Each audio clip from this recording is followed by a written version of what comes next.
So I'm Guy Farina. I work at Town of Montgomery Police Department as a detective sergeant. I've been there for about 18 years. Along the way, I've been trained as a drug recognition expert, as well as a drug recognition expert instructor. My department made the decision around 2016 to utilize a program that utilizes pre-arrest diversion to deal with drug-related crimes and addiction. The concept behind it is that we all know people that, because of their addiction, commit crime. And if you take their addiction away, the crime goes away, along with all kinds of other benefits like no overdoses and less deaths and keeping a family together and things like that. So we worked with pre-arrest diversion for a few years, and that brought me into with an opportunity to meet a person called Annette Cars, who was starting Hope Not Handcuffs Hudson Valley. Hope Not Handcuffs is a organization that started in Michigan, and they're now statewide. State police use it. Every state police barracks in Michigan use it, as well as the local agencies. Annette is the first one that brought it to New York, and I became the law enforcement liaison for Hope Not Handcuffs Hudson Valley, which is anywhere from Albany down to the city. The purpose of the program is to, get someone before they're arrested. Unfortunately, when we arrest people for low-level drug offenses, especially now with bail reform, consequences aren't really there. What it becomes is a very revolving door process, which is very nihilistic in that it does more harm than good.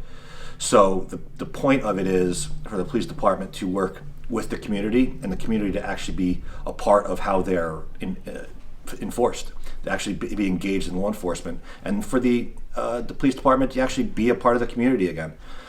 So to deal with problem solving and how to deal with these community issues, because addiction is a community issue. So what we do is maybe officers would be out on a call or a domestic or a medical call, an overdose where someone survives. We'll hand out a card. And they can come in on their free time and explain the program, or they can just come to the police station.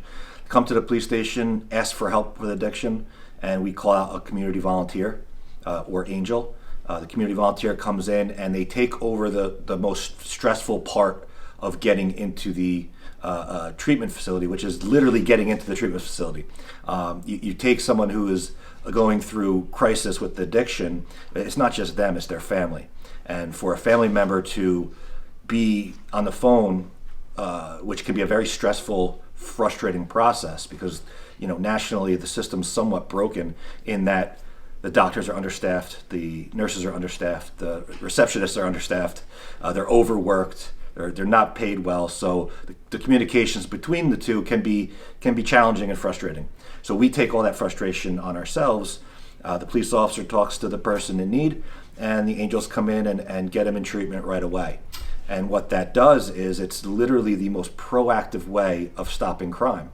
So we deal with the impaired driving, the burglaries, the larcenies, the thefts from vehicles every day that are just drug related. To the point where with these people, this certain group of people, we all know people that just commit crime to support their addiction. And if you take their addiction away, the crime goes away. So while the arrest for low-level drug crimes are, like I said, with a revolving door, it's really treating the cough and not the flu. The addiction's the flu. If you treat the flu, the cough goes away. So you treat the addiction, the crimes go away. And that's the concept behind it. That's what's happening. We are, I think, up to 7 to 10 people in the treatment a week now in our area. We've spread to Westchester and Rockland. They're countywide now. Orange is countywide. We have Dutchess. And the community loves it. We have something like 800 community volunteers and police officers, a bunch of police departments as well. Very successful. It's new, so the data is still out. But we are partnering with Albany University doing our data as well. And it's just another way that the community can be involved. Because what we find is a lot of times community is just looking for a way to be involved and they don't know how. So this is a way of the community volunteering to really do law enforcement and prevent overdoses, stop crime, and make a difference in someone who's suffering from addiction. So we've recently had our intake, our persons of need basically sign HIPAA release forms so we can follow up with them and for our data. And we're getting a lot of positive feedback from people who have struggled lifelong addiction. And, this was finally the time that it worked for them. And addiction, it's a process, or recovery, I should say, is a process. Addiction is a beast, especially opiate addiction.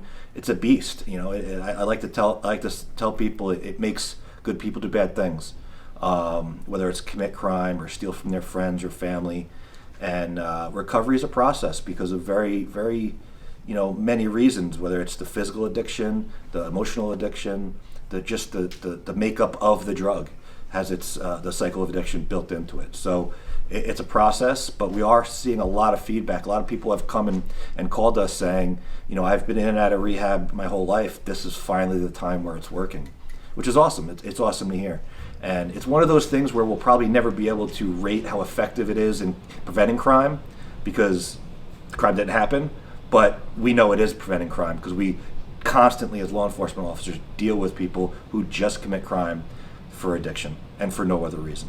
Yeah, so there is a website, Hope Not Handcuffs, Hudson Valley. There's a Facebook page, a couple of social media pages. There is a phone number as well, which I don't remember off the top of my head. Or you can contact any of the participating agencies. Me, I'm the point person for law enforcement agencies. You can also contact Annette Cars, and we'll set it up. We do all the trainings, me and her. And which office are you guys located at? So I'm out of the town of Montgomery Police Department. Okay. And but really any participating agency can direct them in a certain way. And it's even to the point where, if someone comes in and asks for help, we don't even care if they have drugs on them. They're not going home with the drugs, we're taking them, but we're dealing with the addiction.